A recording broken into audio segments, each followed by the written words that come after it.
Hey, it's Phil Ratcliff with Rebel Financial, and thanks for joining us for our third quarter 2018 market update. Appreciate having you as a participant in our 401k program.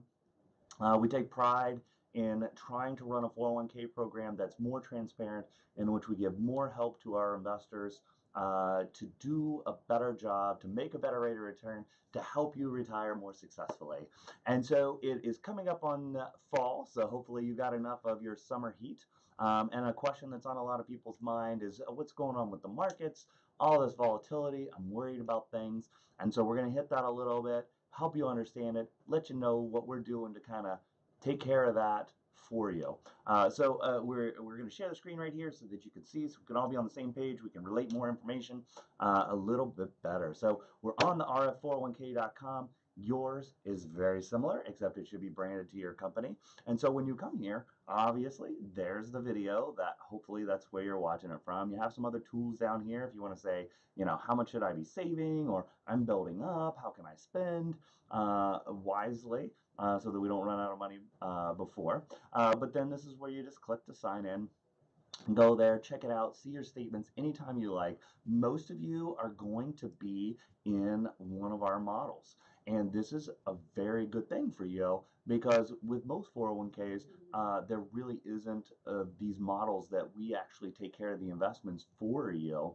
And as you're watching these videos, it may seem like you're just in one fund, but in actuality, we have lots of different funds inside of there, okay? So from like large and medium and small companies and international and different types of international and different types of conservative, from our cash to bonds to long-term bonds to shorter-term bonds to international bonds. We can even have the stable value inside of there. And with those eggs in different baskets, based on how aggressive or conservative you are, we want to help you grow your money to as much as possible with the least amount of risk, okay? And so right now I've got the moderately aggressive model up here so that you can see it because that is our actual most popular model. Now, if you're moderate, then it's just going to have some more of the conservative stuff in there. If you're aggressive, then we're going to have less of the conservative and more of the stocks inside of there. But the concept is still the same here. So when we look at this, you can see, it's a little bit hard to read, but you can kind of see right here, how much do we have and different things. So there is the cash and the bonds that you're conservative. So about 30%. And then we got the other 70% in the markets. And about 45% of that is in US stocks, and about 23 or so percent are in international. And that's about what we want. Again, what we do is keep up with academic research, again, to say, how do we keep your eggs in different baskets in the smartest way so that we can help you make the most, but also protect things. You can also see another part of our diversification here, in terms of how much do we have in large and medium and small. Our small and medium-sized companies are generally over long periods of time going to grow more than our large, but our large is a little bit more conservative. So you can see got a little bit more in large companies. And then value to growth, those are just kind of different strategies on whether do we want to buy things on sale, kind of like Warren Buffett does, or do we want to pay a little bit more for them like the growth. And you can see we try to keep that very balanced as well too. And a lot of people that aren't paying attention to their investments, or they don't have someone like us to do this for them. There are a lot of professional managers I see out there making this mistake. They're really heavy in large and medium-sized growth, especially large growth. And you can see it is a big piece of your pie, one of the biggest.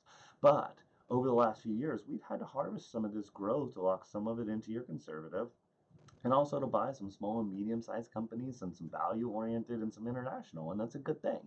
And when we scroll down here, you can kind of see rate of returns when we're looking at stuff. So the last year, we were a little bit under, the benchmark we like to benchmark against, which is, mixing the large company index with the small company index, with the international, with the conservative, exactly as aggressive or conservative as you are.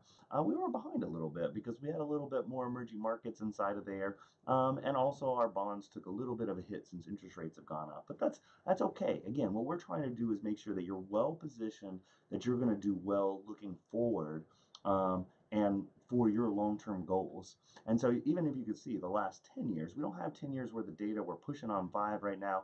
But had you continued to pursue this strategy like we are right now, you would have made about 9% after costs versus the market's at 8.26. That's awesome. Our long-term goal is actually to be about 0.5% per year behind this. And if you do that, you're going to beat like 90 to 95% of other investors.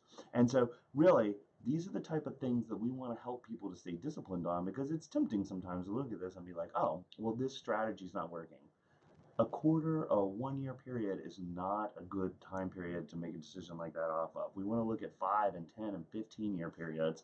And when we start to go longer term, you do see the benefits of this. And a lot of the things of how we have your eggs split into different baskets, like especially the international, especially the emerging markets, and the value in the smaller companies, they're all behind right now, but you have good pieces of them and you've still done pretty good. So the last 3 years, right on top of it. And that's great. And we're investing in a lot of things that are on sale. And so that's very important. We want you to know that we already did these things for you. When the markets were kind of peaking up here at the end of December and beginning of January, we were rebalancing to kind of harvest some of that growth and lock it into the conservative and buy a little bit of small companies. And now a lot of our portfolios are triggering to buy more international and emerging markets. And I know that doesn't always inspire confidence, but remember, you've heard, almost everyone has heard this, whether they know a lot about investments or not. You want to buy low and sell high. But it's really hard for us because a lot of times to buy low means buying the thing that doesn't seem very attractive right now, or may have been the thing that lost us money in the short term. But it's really smart. It's like if you want to go buy that jacket, you don't want to buy it like the week before Christmas or what. So you want to wait until the after holiday sale and get it for 30 or 50% off. And that's exactly what we want to do. When these things are doing really well, you'll think that you want to own them more because we've made more and what so. But really what we need to do is take some of that growth and buy something else that's on sale. And if everything's done pretty good that's aggressive, then we want to lock that gain into our conservative things, even though interest rates have been low and it doesn't seem like a smart thing. The next time there's a recession and things go down even more, we'll be very happy that we had those conservative things and we'll be able to buy. And more importantly, we'll have the confidence to buy. So, anyways, I wanted to share this with you because we want you to know that we're taking care of this for you. We're looking out for it. We're making those disciplined choices for you automatically inside of that portfolio. If you'll check out our Facebook page, we'll also try to post a link to this if you're watching this on our Vimeo page or what so that you can go to it. But there's a great article from Capital Ideas. It's American Funds made this website to help people. But when you go to there, it really talks about how do you fight the fear of market declines, right? Because it's always going to hit us. We as human beings have loss aversion. It hurts us more to lose things than it does for us to gain things. And we have to keep that in perspective so we don't shoot ourselves in the foot, because market declines are common and they're supposed to happen. So, 3 times a year, we're going to go down 5% or more. Once a year, like 10% or more. Once every 2 years, 15% or more. And once every 3.5 years or so, we're going to go down 20% or more. And that's a bear market. It's going to happen. And we're prepared for it. That's why we don't, I hate the term, but let it ride. We don't let it keep going. We want to harvest some and lock in when we've had good times. And so, there's another thing you can click on here to go over to their Volatility Center, and they have lots of other good little articles that you can read about. But it's dangerous to market time. No one can do it well over long periods of time, meaning to figure out when to get in and out of the markets to avoid the bad stuff and capture the good stuff. And inevitably, the vast majority of investors that try to do it underperform the markets significantly, and it can cause catastrophic risk. So again, it's not a smart thing to do. It's why we don't try to do it for you, because it's important as for us as fiduciaries, meaning we have to put your interests before our own to pursue the investment strategy that's going to give you the best odds of succeeding and accomplishing your retirement goals. And so sometimes that means we're going to be down a little bit, but having your eggs in different baskets, it's one of the things I like to tell people is that we're always going to have some of what was the worst, but we're always going to have some of what was the best. And when that best thing, we're going to buy some of the worst. And a lot of times when you look at the chart from these, there's actually, if you go down through this, there's a really good one down here. And it just shows the last 10-year period of what was the best and the worst. And it's interesting to see how they change a lot. It doesn't happen every year. There's not really a pattern per se, besides the pattern that there isn't a pattern to game the system, okay? And so it's interesting. I mean, read through this little article if you're feeling uncertain or you're wondering, is Rebel Financial and how they're managing my asset allocation for my retirement account the best strategy for a long-term person to make the most and to have the confidence to know that they're not gambling. You're investing. You're going to grow over the long term. You'll have short terms where things go down, but that is the nature of the beast per se, to make sure that we get that long-term gain. So again, I want to thank you for being a part of Rebel Financial. through your employer, trusting us to help you take care of your retirement. The most important thing that you can do, especially when you have downturns like this and you're thinking about your 401k, is to say, hey, I'm putting in 5%. I really wanted to kick that up to 6 or 7.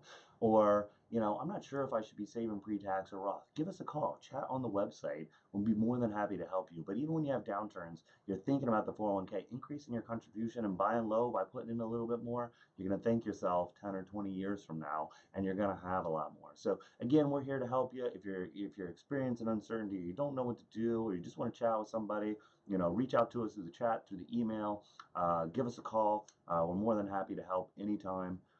So in closing out, hope that you guys are having a super start to the fall. Happy Halloween. If we don't talk to you before the end of the year, hope you have a wonderful Thanksgiving, Merry Christmas, Happy New Year, and we will see you or talk to you hopefully sooner rather than later. Talk to you then.